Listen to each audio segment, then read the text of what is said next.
രാജ്യത്തിന്റെ സ്വാതന്ത്ര്യത്തിനായി പോരാടിയ ധീരദേശാഭിമാനികളെയും കേരളത്തിലെ ഉൾപ്പെടെ കലാസാംസ്കാരിക രംഗങ്ങളിലെ പ്രമുഖ വ്യക്തിത്വങ്ങളെയും ആദരിച്ച ലോക് ഭവൻ പുറത്തിറക്കിയ കലണ്ടർ വിവാദമാക്കാൻ നീക്കം. സ്വാതന്ത്ര്യ സമരസേനാനിയും ധീരദേശാഭിമാനിയുമായ വിനായക് ദാമോദർ സവർക്കറുടെ ചിത്രവും പേരും ഉൾപ്പെടുത്തിയതാണ് ഒരു വിഭാഗം മാധ്യമങ്ങളെ ചൊടിപ്പിച്ചത്. എന്നാൽ സ്വാമി വിവേകാനന്ദൻ, നേതാജി സുഭാഷ് ചന്ദ്രബോസ്, മന്നത്ത് പത്മനാഭൻ, ശ്രീനാരായണ ഗുരു തുടങ്ങിയവരുടെ ചിത്രങ്ങളും ഈ സ്മൃതിദിനവും ജന്മദിവസവും കലണ്ടറിലുണ്ട്. പ്രേം നസീർ, ആറന്മുള പൊന്നമ്മ, KPC ലളിത, ഒടുവിൽ ഉണ്ണികൃഷ്ണൻ, ചന്തുമേനോൻ, വൈക്കം മുഹമ്മദ് ബഷീർ തുടങ്ങി സാഹിത്യ സാംസ്കാരിക സാമുദായിക രംഗങ്ങളിലെ പ്രമുഖരുടെയും ഓർമ്മദിനവും ജന്മദിനവും ഉൾപ്പെടുത്തിയാണ് കലണ്ടർ ഒരുക്കിയത്. കേന്ദ്രമന്ത്രി സുരേഷ് ഗോപിക്ക് നൽകിക്കൊണ്ടാണ് ഗവർണർ രാജേന്ദ്ര വിശ്വനാഥ് ആർലേക്കർ കലണ്ടർ പ്രകാശനം ചെയ്തത്.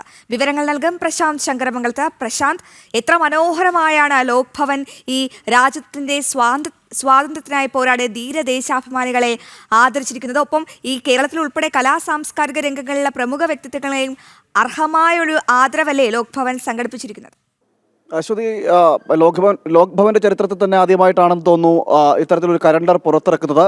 അതിൽ സ്വാതന്ത്ര്യ സമര സേനാനികളെ അടക്കമുള്ളവർ, സ്വാതന്ത്ര്യ സമര സേനാനികൾ, അതോടൊപ്പം തന്നെ വിവിധ തലത്തിൽ വ്യക്തിമുദ്ര പതിപ്പിച്ചുള്ള നിരവധി ആളുകൾ, അവരെ ഓരോരുത്തരെയും ആദരിച്ചുകൊണ്ടാണ് ഈ കലണ്ടർ പുറത്തിറക്കുന്നത്. അതിൽ സംസ്ഥാനത്തെയുമുണ്ട്, അതോടൊപ്പം തന്നെ രാജ്യത്തെയുമുണ്ട്. അങ്ങനെ വിവിധ മേഖലകളിലുള്ള വ്യക്തിമുദ്ര പതിപ്പിച്ചവരെല്ലാവരുടെയും ഓർമ്മദിനവും സ്മൃതിദിനവും അതോടൊപ്പം തന്നെ ജന്മദിനവും അടക്കം ഇതിൽ ഉൾക്കൊള്ളിച്ചിട്ടുണ്ട്. ചിത്രങ്ങളടക്കം മനോഹരമായ ചിത്രങ്ങൾ ഉൾക്കൊള്ളിച്ചുകൊണ്ടാണ് ഈ ലോക് ഭവൻ ഇത്തരത്തിലുള്ളൊരു കലണ്ടർ പുറത്തിറക്കിയിരിക്കുന്നത്. കേന്ദ്രമന്ത്രി സുരേഷ് ഗോപിക്ക് നൽകിക്കൊണ്ടാണ് ഗവർണർ രാജേന്ദ്ര വിശ്വനാഥ് ആർലേക്കർ ഈ കലണ്ടർ പ്രകാശനം ചെയ്തത്. ആ കലണ്ടറിലാണ് ഇപ്പോൾ വിവാദങ്ങൾ കൊണ്ടുവരാനുള്ള ഒരു വിഭാഗം മാധ്യമങ്ങളുടെയും ഏതാനും ചില രാഷ്ട്രീയ പാർട്ടികളുടെയും എല്ലാം നീക്കം നടക്കുന്നത്. അതായത് ഫെബ്രുവരി 26-ന് വിനായക ദാമോദർ സവർക്കറുടെ ജന്മദിനമാണ്. ആ ജന്മദിനവും ഉൾക്കൊള്ളിച്ചിട്ടുണ്ട്. മാത്രമല്ല, അതിൽ ഈ കലണ്ടറിൽ ഒട്ടുമിക്ക, അതായത് ദേശീയവാദികളായിട്ടുള്ള അതോടൊപ്പം തന്നെ സ്വാതന്ത്ര്യ സമര സേനാനികളായിട്ടുള്ള നിരവധി ആളുകളുണ്ട്. അവരുടെ എല്ലാം, അതായത് സുഭാഷ് ചന്ദ്രബോസിൻ്റെയും ബാലഗംഗാധര തിലകൻ്റെയും അതോടൊപ്പം തന്നെ അങ്ങനെയുള്ള ഒരു നീണ്ട നിര തന്നെ ഇതിനകത്തുണ്ട്. ഇതിലുള്ളവരെ എല്ലാവരുടെയും ജന്മദിനം അടയാളപ്പെടുത്തിക്കൊണ്ടാണ് കലണ്ടർ പോകുന്നത്. ഒരിടത്താണ് VD സവർക്കറുടെ പേരും അതോടൊപ്പം തന്നെ ജന്മദിനവും ചിത്രവും വെച്ചിരിക്കുന്നത്. ഇതാണിപ്പോൾ വിവാദമാക്കി നിൽക്കാനുള്ള ഒരു ശ്രമം നടക്കുന്നത്. ഇത് ഒരു വിഭാഗം മാധ്യമങ്ങളും ഏതാനും രാഷ്ട്രീയ പാർട്ടികളും അടക്കം ഇത്തരത്തിൽ ഇത് വിവാദമാക്കി മാറ്റുവാനുള്ള ശ്രമം നടത്തിക്കൊണ്ടിരുന്ന ഒരു സാഹചര്യമാണ് നിലനിൽക്കുന്നത്. എന്തായാലും ഇതിൽ യാതൊരുവിധ തെറ്റുകളോ കുറ്റങ്ങളോ ഒന്നുമില്ലാതെയാണ് ഈ കലണ്ടർ പുറത്തിറക്കിയിരിക്കുന്നതാണ് ഏറ്റവും നമുക്ക് മനസ്സിലാക്കാൻ കഴിയുന്നത്. മനോഹരമായ രീതിയിലാണ് കലണ്ടർ പുറത്തിറക്കുകയും ചെയ്തിരിക്കുന്നത്.